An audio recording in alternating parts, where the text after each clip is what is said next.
Early morning fog lingered outside the windows of Terminal B as Elijah Graves arrived at Gate 3. Dressed in a tailored navy suit with polished brown Oxfords, he walked with quiet confidence, suitcase rolling smoothly behind him. The airport was already buzzing, but Elijah moved through the noise with purpose. He approached the priority counter calmly, greeted the gate agent with a polite nod, and offered his boarding pass. "Good morning. Elijah Graves, flight 737 to Chicago, first class." The woman at the desk, Rachel, barely glanced up. She tapped a few keys, then narrowed her eyes at the screen. "Sir, first class is full," she said flatly. "You'll need to wait. Step aside, please." Elijah's brow furrowed ever so slightly. "That's not possible. I reserved the seat 2 weeks ago. I'm Platinum Elite and—" Rachel interrupted him with a tight-lipped smirk. "Yes, I'm sure you did, but we've upgraded a few regulars. You'll have to wait. Or you can try coach if that's more comfortable." Behind Elijah, a young white couple rolled their carry-ons forward.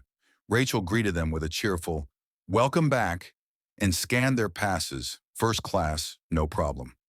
They glanced at Elijah briefly, uncertain, but said nothing.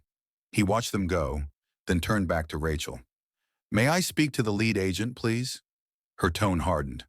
"Sir, don't make a scene." He didn't raise his voice, didn't step forward, just stared at her with tired eyes. Then slowly, Elijah pulled out his phone. He tapped a message with steady fingers and sent it to someone named Jordan. "Delay gate 3. I need 6 minutes." He looked up again, still composed, then walked to a quieter spot near the wall, out of the path of boarding passengers. Ben, a younger gate agent with nervous energy, had been watching the exchange. He leaned toward Rachel and whispered, "Do you know who that is?" Rachel shrugged, not even turning. "Some guy who thinks money buys everything." Ben's eyes widened. "Rachel, that's Elijah Graves." Rachel scoffed. "Should I be impressed?" Elijah, now in his quiet corner, raised his phone and made a 20-second call. "Yes, it's happening again," he said into the receiver. A pause. "You know what to do." He hung up and calmly placed the phone back in his pocket. He didn't need to argue. He just needed 6 minutes. Just 6 minutes after Elijah's quiet phone call, the calm at Gate 3 cracked like thunder. The boarding lane lights dimmed. Then over the intercom, a new voice broke through the chatter. "Ladies and gentlemen, please step away from the boarding gate for a brief security update. Boarding is paused. Thank you for your patience." Passengers murmured in confusion. Some turned toward the glass wall, others checked their watches. Rachel looked up sharply from her tablet, clearly annoyed.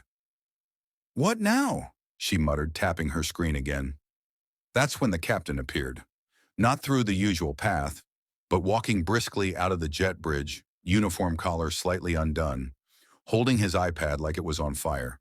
His face was pale, tense, and sweaty. He walked straight past the boarding queue, eyes scanning.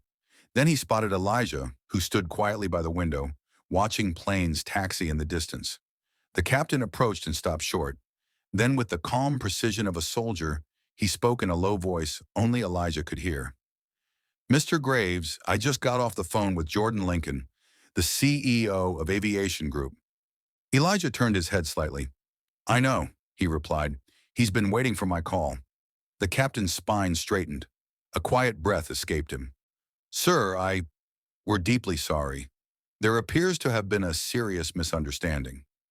From behind them, Rachel finally realized something was wrong. She walked over, confusion written across her face.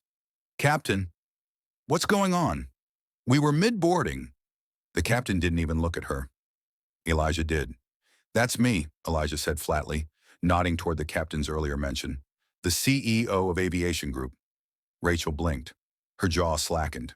"Wait, you're... No, that can't..." Her words tangled in panic. The captain turned to her then. "There's been a critical service error. Mr. Graves was denied boarding to the seat he paid for. His credentials were ignored. His treatment, unacceptable." Rachel took a step back.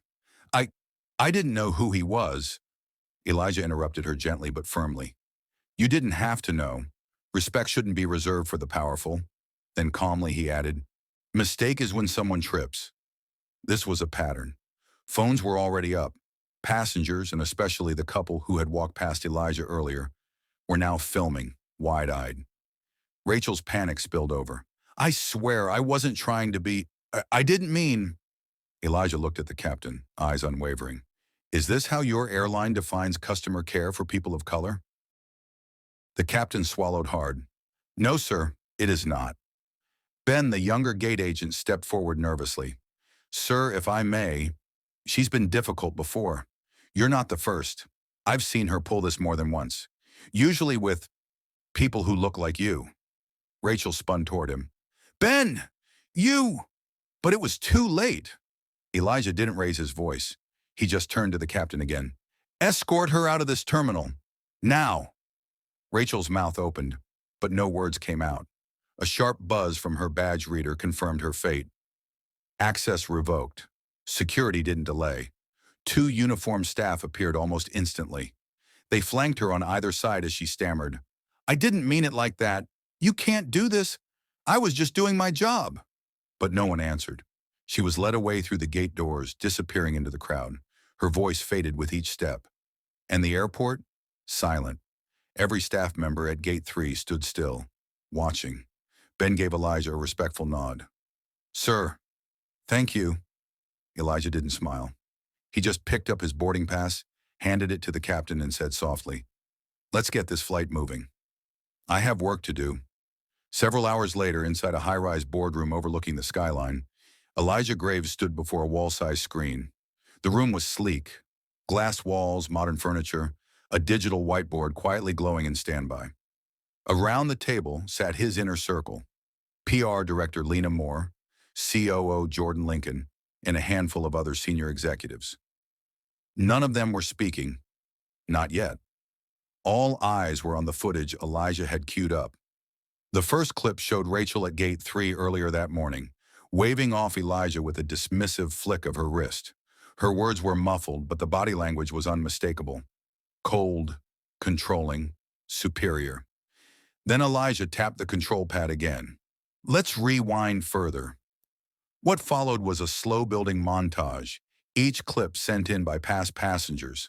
Some were months old, others were just days apart, and every one of them showed a pattern, not of isolated rudeness, but of targeted dismissal. A Latino father was recorded asking for boarding help with his 4-year-old son. Rachel had refused, saying, "You'll have to figure it out. We're not babysitters." Another clip, from a handheld phone, showed a woman in a wheelchair being told she had delayed the whole flight because she couldn't move fast enough. And then, perhaps most damning of all, a nervous black teenager stood at the counter holding a seat upgrade voucher. Rachel and another attendant could be heard laughing after he walked away. "Sweetheart," she had told the other agent, "he'd be lucky to sit in the bathroom, much less first class." No one in the boardroom moved. Elijah let the silence linger. Then, with calm finality, he said, "It's never just one moment. It's a culture that rots from small permissions. This question mark was never about a seat." Jordan leaned forward, his voice tight. "And how do we fix it?" Elijah picked up the small black remote and shut off the screen. Then he turned to Lena. "Prepare the press room. We go public today." By that afternoon, the press conference was already trending. Elijah stood behind the podium, flanked by the company's seal and the American flag. Reporters from CNN, CNBC, local affiliates, and aviation blogs lined the room. His face was serious, not angry, not performative, just resolute. "We can replace metal," he began, his voice measured. "We can replace planes. But dignity? That's earned. And today we begin earning it back." He didn't mention Rachel by name. He didn't have to. He spoke about respect, fairness, and the silent weight that marginalized travelers often carry when they move through spaces that weren't built for them. Then came the bigger news. "As of today," Elijah said, "we are launching Equal Skies, a permanent division tasked with auditing, retraining, and overseeing all frontline staff across our airline network. Equal Skies," he explained, "would be led by an independent board of civil rights leaders, DEI specialists, and travelers themselves. This isn't damage control," he said. "This is system control. When the floor opened for questions, one reporter asked the inevitable, "Mr. Graves, you had every right to walk away from what happened this morning. Why didn't you?" Elijah's response was quiet and unforgettable. "Because if I walk away quietly," he said, locking eyes with the reporter, "the next man might not have a voice at all." The room fell still. In that pause, heavy and real, there was no applause, only understanding. And that was enough. The memory of the moment still echoed, not because it was loud, but because it had been so simple. A quiet call, 20 seconds. No raised voice, no drama. "Yeah," Elijah had said into the phone, his tone measured. "It's happening again." On the other end, Jordan Lincoln, COO of Aviation Group, and one of Elijah's oldest friends, didn't ask questions. He just replied, "Understood." No red tape, no delay. Within moments, Jordan had personally ordered the captain off the flight, halted the system at Gate 3, and greenlit an internal audit in real time. He didn't wait for a report. He didn't delegate. He moved. "You've covered for our company in storms and strikes, in international fires," Jordan had said later that evening. "We won't let your dignity be questioned by a gate attendant." That sentence stayed with Elijah, not because of the loyalty it carried, but because of what it said about how far he'd come. From the outside, Elijah Graves looked like the classic American success story. Black CEO, industry innovator, airline investor, polished, powerful, untouchable. But his beginning, that was another story. There was a time he couldn't afford a single checked bag. Back in college, Elijah slept in his car during the winter, juggling 2 jobs and classes while studying aviation law from printed-out PDFs in fast food parking lots. He remembered the night a security guard tapped on his window and asked if he was lost. "No," Elijah had said, staring through the windshield. "Just not there yet." Now he owned partial stakes in 4 airlines, and he still wore that same quiet determination on his sleeve. The next day he returned to the terminal, not in a suit, but in a simple gray hoodie, jeans, and clean sneakers. No cameras, no entourage, just Elijah. As he approached the same gate, the atmosphere had changed. The staff behind the counter looked up and smiled, not with forced corporate politeness, but with real warmth. One of them, a young black woman with a crisp uniform and a badge that read T. Harper, walked up and greeted him. "Good morning, Mr. Graves. It's an honor to have you back." He shook her hand. "Thanks, T, and please, just Elijah today." Rachel's absence wasn't mentioned, but it was felt. Her ghost lingered in the way the team double-checked every name, offered assistance to an elderly couple without being prompted, and helped a mother with 2 kids carry her bags. Small things, human things. Elijah took a seat near the boarding window, watching the plane arrive. Passengers trickled in, unaware of the quiet ripple that had passed through this gate less than 24 hours ago.